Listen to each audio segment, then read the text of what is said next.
오늘 같이 은혜 받을 말씀은 마태복음 5장 43절에서 48절의 말씀입니다. 저와 여러분들이 한 절씩 교독하겠습니다. 또 내 이웃을 사랑하고 내 원수를 미워하라 하였다는 것을 너희가 들었으나 나는 너희에게 이르노니 너희 원수를 사랑하며 너희를 박해하는 자를 위하여 기도하라. 이같이 한즉 하늘에 계신 너희 아버지의 아들이 되리니 이는 하나님이 그 해를 악인과 선인에게 비추시며 비를 의로운 자와 불의한 자에게 내려주심이라. 너희가 너희를 사랑하는 자를 사랑하면 무슨 상이 있으리요? 세리도 이같이 아니하느냐? 또 너희가 너희 형제에게만 무난하면 남보다 더하는 것이 무엇이냐? 이방인들도 이같이 아니하느냐? 그러므로 하늘에 계신 너희 아버지의 온전하심과 같이 너희도 온전하라. 아멘. 5장 20절에 보면 예수님께서 이렇게 말씀하십니다. 내가 너희에게 이르노니 너희 의가 서기관과 바리새인보다 더 낫지 못하면 결코 천국에 들어가지 못하리라. 이 말씀을 예수님께서 제자들과 따라오는 사람들에게 하셨습니다. 이 말씀은 제자들과 따라오는 사람들을 경악하게 만들었습니다. 이 시대를 살아가는 그리스도인들은 서기관과 바리새인을 생각할 때 피상적이고 위선적인 신앙이라고 생각하기 때문에 내 신앙이 그들보다 낫다고 착각할 수 있습니다. 그러나 예수님 당시의 청중은 서기관을 바라볼 때에는 말씀을 가장 정확하게 해석하는 사람으로, 바리새인을 바라볼 때에는 가장 독실하게 말씀을 실천하는 사람으로 생각했습니다. 그런데 예수님께서는 이들보다 더 낫지 못하면 결코 천국에 들어가지 못하리라고 선언하셨습니다. 제자들은 절망할 수밖에 없었습니다.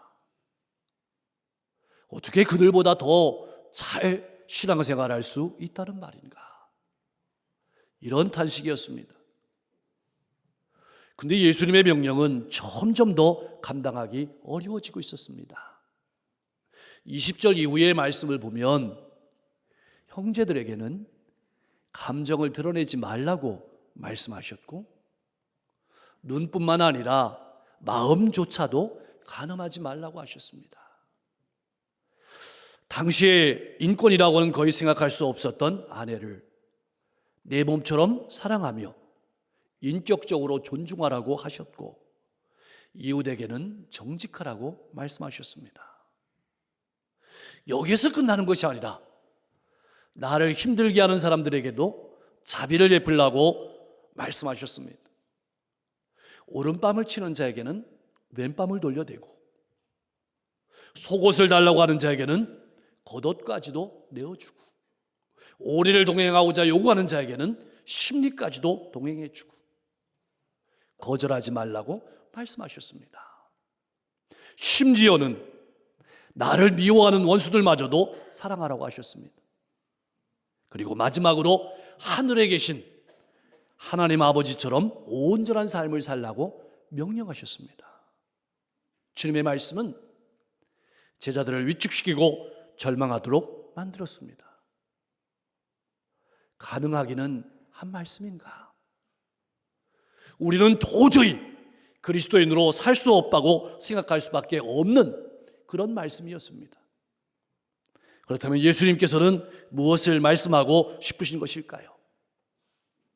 나를 주님으로 믿고 따르는 그리스도인들이 세상 사람들처럼 사랑할 만한 사람만 사랑한다면 그 의로움이 믿지 않는 사람보다 나을 것이 무엇이냐? 그런 질문입니다. 사랑하는 성도 여러분, 나는 믿지 않는 사람과 무엇이 다릅니까? 어떤 점이 다릅니까? 무엇이 달라야 할까요? 여러분 신앙생활하면서 이것을 생각하면서 신앙생활하고 있습니까? 예수님은 43절 말씀에서 다음과 같이 말씀하십니다. 또 내 이웃을 사랑하고 내 원수를 미워하라 하였다는 것을 너희가 들었으나. 이웃을 사랑하라는 가르침은 레위기 19장 18절 말씀에 나옵니다. 이렇게 나오고 있습니다. 원수를 갚지 말며 동포를 원망하지 말며 내 이웃 사랑하기를 내 자신과 같이 사랑하라. 나는 여호와이니라. 그러나 내 원수를 미워하라는 표현은 어디에도 나오지 않습니다. 하나님께서 주신 율법은 오히려 곤궁에 처해 있는 원수까지로 도와주라고 하십니다. 출애굽기 23장 4절 5절 말씀에는 이렇게 나와 있습니다. 내가 만일 내 원수의 길 잃은 소나 나귀를 보거든 반드시 그 사람에게로 돌릴지며. 여기서 끝나는 것이 아닙니다. 내가 만일 너를 미워하는 자의 나귀가 짐을 싣고 엎드려짐을 보거든 그것을 버려두지 말고 그것을 도와서 일으켜 세워주고 그 짐을 부릴지니라. 본래 율법에서 말하는 원수는 이방인 자체가 아니었습니다. 하나님이 미워하시는 가증스러운 행위가 바로 원수였습니다. 그런데 유대인들은 행위가 아니라 사람에게 그것을 적용시켰습니다. 그래서 그들을 미워하는 것이 하나님의 명령이라고 이해했던 것입니다. 그래서 유대인들에게 이웃이란 그들이 사랑하고 싶은 사람이었습니다. 그 외의 모든 사람은 이방인이었고 죄인이었고 원수였습니다. 이웃에게는 사랑을 베풀고 원수에게는 미움을 보내는 것이 당시 살아가던 유대인들과 모든 사람들이 입에 붙어있던 외침이었습니다. 사랑하는 성도 여러분, 여러분에게 이웃은 누구입니까? 혹 유대인처럼 혈연, 지연, 학연 같은 것은 아닙니까? 예수님의 말씀은 나를 따라오는 그리스도인이라면 이웃을 대하듯이 원수를 사랑하라는 말씀입니다. 사랑한다는 말은 다른 사람을 따뜻하게 대한다는 말입니다. 나아가서 그 사람을 위해서 큰 희생을 마다하지 않는 것을 가리키는 겁니다. 예수님께서는 모든 사람을 따뜻하게 대하면서 자신을 내어주는 희생을 마다하지 않으셨습니다. 나는 어떻습니까? 따뜻하게 대하면서 나 자신을 내어주는 사랑을 하면서 살아가고 있습니까? 사실 이러한 사랑을 사람들은 잘 모릅니다. 아니, 가지고 있지 않습니다. 원수나 나를 박해하는 사람을 향해서는 어떤 사랑의 욕구나 선한 감정도 일어나지 않습니다. 친절한 마음도 가지지 못하는 것이 사람입니다. 반면 분노나 적개심, 미움은 자연스럽게 만들어집니다. 무슨 말씀일까요? 사랑은 배워야 한다는 것입니다. 하나님께서는 죄를 짓고 하나님을 대적한 우리를 용서하셨습니다. 우리를 위해서 독생자 예수 그리스도를 보내주셨습니다. 예수님께서는 이 땅에 오셔서 영혼들을 만나실 때 긍휼히 여김을 가지고 만나셨습니다. 우리를 구원하기 위해서 고난을 마다하지 않으셨습니다. 밤늦게까지 기도하셨고 새벽에 일찍 일어나 기도하셨을 뿐만 아니라 십자가에 자신을 내어주셨습니다. 그리고 우리를 위해서 성령님을 보내주시기까지 사랑하셨습니다. 이 사랑을 배워서 도저히 사랑할 수 없는 사람까지 사랑하라는 말씀이 바로 산상수훈의 말씀입니다. 깊이 우리 가슴 가운데 새겨야 될 것은 사랑하라는 말은 과거형이 아닙니다. 현재형만 아닙니다. 미래형입니다. 다시 말하면 평생 이렇게 살아가라는 말입니다. 평생 동안 주님께서 우리에게 보여주신 사랑으로 사랑하며 살아가는 사람이 바로 그리스도인이라고 말씀하시는 것입니다. 그렇다면 우리가 그리스도인으로 살아내야 될 구체적인 사랑의 삶은 어떤 삶일까요? 악에 대하여서 대항하지 말라는 소극적인 교훈을 뛰어넘습니다. 오른뺨을 치는 자에게 왼뺨을 들이대고 속옷을 달라는 자에게 겉옷까지 내어주고 오리를 가고자 하는 데 십리까지 동행해 주며 거절하지 많은 것에서 더 나아가서 예수님께서 보여주신 것처럼 원수를 사랑하고 핍박하는 자를 위해서 기도하라는 것입니다. 그러므로 그리스도인의 삶이란 예수 그리스도께서 보여주신 삶이고 예수 그리스도에게까지 자라가는 삶입니다. 교회라는 말은 한 공동체라는 뜻입니다. 어떤 공동체일까요? 주님의 말씀에 함께 움직이며 사랑하는 공동체입니다. 예수님의 사랑으로 연합하게 되면 교회는 큰 영향력을 나타내게 되지만 미워하고 사랑하지 못하면 분리되고 교회 공동체라는 정체성을 잃어버리게 되는 것입니다. 그렇다면 그리스도인은 어떤 사람일까요? 적극적으로 사랑하며 기도하는 사람입니다. 44절은 이렇게 이야기하고 있습니다. 우리 같이 한번 읽어보겠습니다. 나는 너희에게 이르노니 너희 원수를 사랑하며 너희를 박해하는 자를 위하여 기도하라. 아멘. 이것이 가능하기는 한 말씀일까요? 근데 우리가 늘 기억해야 될 놀라운 점은 사랑과 기도는 서로를 보완하는 점이 있다는 겁니다. 사랑하면 기도하게 됩니다. 또한 기도하면 사랑하게 됩니다. 처음에는 굉장히 어렵습니다. 그래서 나를 미워하고 나를 핍박하는 사람을 위해서 그들의 머리에 숯불을 쌓는 심정으로 마음의 친절을 베풀면서 기도를 시작할 수 있습니다. 그러나 기도하다 보면 이해하는 마음도 생기게 됩니다. 또 기도하다 보면 측은히 여기는 마음까지 생기게 됩니다. 그리고 계속해서 기도하다 보면 그들을 용서하게 되고 심지어 사랑하게 되기도 합니다. 이처럼 기도는 원수를 사랑하게 하는 힘이 있으므로 예수님은 그들을 위해서 기도하라고 말씀하는 겁니다. 45절 말씀은 이렇게 하면 하늘에 계신 너희 아버지의 아들이 된다라고 말씀하십니다. 이 말씀은 조금씩 하나님을 닮아간다는 뜻입니다. 그런데 여기에는 하나님의 놀라운 소원이 들어있습니다. 하나님은 우리를 하나님의 형상대로 만드셨을 뿐만 아니라 하나님의 형상답게 살아가기를 원하십니다. 우리가 하나님의 아들이 되는 것은 인격적으로 예수 그리스도를 나의 구주로 믿고 영접하는 것일 겁니다.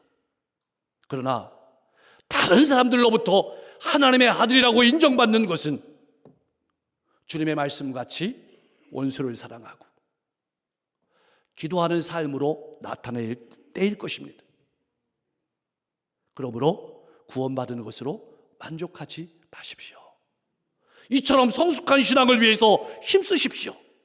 그렇다면 왜 사랑할 수 없는 사람을 사랑하고 위해서 기도하라고 말씀하시는 것일까요? 우리를 하나님의 축복의 통로로 삼으시기 위함입니다. 우리를 통해서 하나님이 어떤 분이신지를 나타내기 위함입니다. 우리를 통해서 더 많은 영혼을 구원하시기 위함입니다. 고대 유대인들에게 있어서 아들과 아버지의 관계는 어느 한쪽을 보면 다른 한쪽을 알 수 있는 관계였습니다. 유대인 사회만 아니라 당시의 모든 사회가 그랬을 것입니다. 왜냐하면 직업이 오늘처럼 많지 않았습니다. 세분화되지 않았습니다. 대개는 아들이 아버지의 직업을 그대로 이어받았기 때문에 아들을 보면 아버지를 알 수 있습니다. 아버지를 보면 아들의 장래를 알 수 있었습니다. 그러므로 본문을 통해서 예수님께서 말씀하시고자 하는 뜻은 우리의 행동과 삶을 통해서 하늘 아버지가 어떤 분이신지 나타내라는 말씀이기도 합니다. 우리의 행동이 하나님 아버지를 닮아야 한다는 것입니다. 그것이 바로 우리를 가정과 일터와 이웃 가운데로 보내시는 하나님 아버지의 뜻이고 예수님께서 이 땅에서 그렇게 사랑하며 본을 보이셨던 이유인 것입니다. 46절에서 48절 말씀은 우리의 삶을 한번 면밀하게 살펴보라고 하시는 말씀입니다. 내 삶이 믿지 않는 사람과 무엇이 다른지 자세히 살펴보란 말입니다. 너희가 너희를 사랑하는 자를 사랑하면 무슨 상이 있으리요? 너희가 무시하는 세리도 이같이 하지 아니하느냐? 또 너희가 너희 형제에게만 무난하면 남보다 더하는 것이 무엇이냐? 이방인들도 이같이 하지 아니하느냐? 이 말씀은 우리가 왜 원수를 사랑해야 되는지 그 이유를 제시하고 있습니다. 첫 번째로는 이러한 사랑을 통해서 우리가 신앙으로 어린아이가 더 이상 아니고 성숙한 신앙인임을 증명해 주는 하나님의 아들임을 나타내는 표시이고, 두 번째로는 원수를 사랑하는 것을 통해서 하나님이 어떤 분이신지를 나타내는 모습이고, 셋째로는 다른 사람들에게 증거가 되기 때문입니다. 하나님께서는 우리가 세상 사람들과 다른 가치관과 다른 기준으로 살아가기를 원하십니다. 왜냐하면 당시에 유대인들이 그렇게 경멸하고 멸시했던 세리도, 이방인들도 사랑할 만한 사람은 사랑했기 때문입니다. 세상에는 세 부류의 사람이 살고 있습니다. 첫 번째 부류는 선을 악으로 갚는 악한 사람입니다. 두 번째 부류는 선을 선으로 갚는 일반적인 사람입니다. 세 번째 부류는 악을 선으로 갚는 부름을 받은 사람입니다. 바로 그리스도인들입니다. 원수를 사랑하고 박해하는 자를 위해서 기도한다는 것은 하나님의 사랑이 내 안에 있다는 증표이고, 내가 하나님의 아들이고 그리스도의 형제라는 뜻이기도 합니다. 자, 이쯤 되면 여러분 마음속에는 이건 불가능한 일이야 외치시면서 나는 포기할 수밖에 없어, 이건 내 삶이 아니야 하고 마음에 들 것입니다. 맞습니다. 우리 중에 누구도 이 일을 이룰 수 있는 사람은 한 사람도 없습니다. 그렇다면 왜 예수님께서는 이렇게 불가능한 명령을 말씀하시는 것일까요? 우리를 조롱하시려고 하시는 것일까요? 아닙니다. 48절 말씀은 그것이 어떻게 가능한지, 그리고 우리를 부르신 목적이 무엇인지를 분명하게 말씀하고 있습니다. 그러므로 하늘에 계신 너희 아버지의 온전하심과 같이 너희도 온전하라. 여기서 온전하다는 말은 죄가 없다는 뜻이 아닙니다. 여기서 온전하다는 말은 하나님과의 관계에 있어서 온전하다는 뜻입니다. 이 온전하다는 말을 마지막에 하신 분이 예수님이십니다. 십자가상에서 마지막으로 하신 말씀이 다 이루었다는 말씀입니다. 그 말씀의 뜻은 온전하다라는 뜻입니다. 무슨 말씀일까요? 그것은 바로 그것을 가능하게 하신 분이 예수님이시고, 예수님께서 그러한 삶을 드러내셨기 때문에 이제 우리는 하나님의 자녀로서, 예수님을 따르는 사람으로서 천국 백성으로서의 삶을 살아갈 수 있다는 말입니다. 기억하십시오. 우리 사랑의 기초는 내 사랑이 아닙니다. 하나님이십니다. 사실 원수를 사랑하고 나의 핏줄이나 사상이나 가치관이 다른 사람을 사랑하는 일은 인간적으로 불가능한 일입니다. 그러기에 세상에서는 원수를 갚으라고 가르칩니다. 힘이 없을 때는 참으라고, 잊어버리라고 가르치기도 합니다.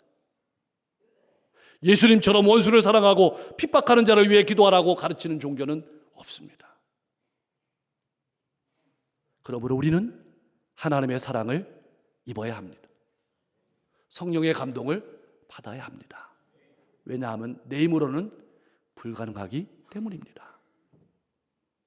그러므로 하나님의 온전은 모든 율법과 계명을 다 지키는 것이 아닙니다. 아니, 지킬 수도 없습니다. 오히려 내 안에 아무것도 할 수 없다는 나 자신을 발견하고 슬퍼하는 겁니다. 탄식하는 겁니다. 다른 사람에게 보이고 싶어 행동하는 나의 모습을 바라보면서 탄식하며 절망하는 겁니다. 그때 주님을 따를 수 있습니다. 온전해질 수 있습니다. 다 이루었다고 말씀하시는 주님의 은혜를 받아들이고 그 은혜 가운데 살아가는 것입니다. 예수 안에서 살아가는 것입니다. 그래서 바울 사도는 갈라디아서 2장 20절 말씀에서 이렇게 고백했습니다. 우리 같이 한번 고백하겠습니다. 내가 그리스도와 함께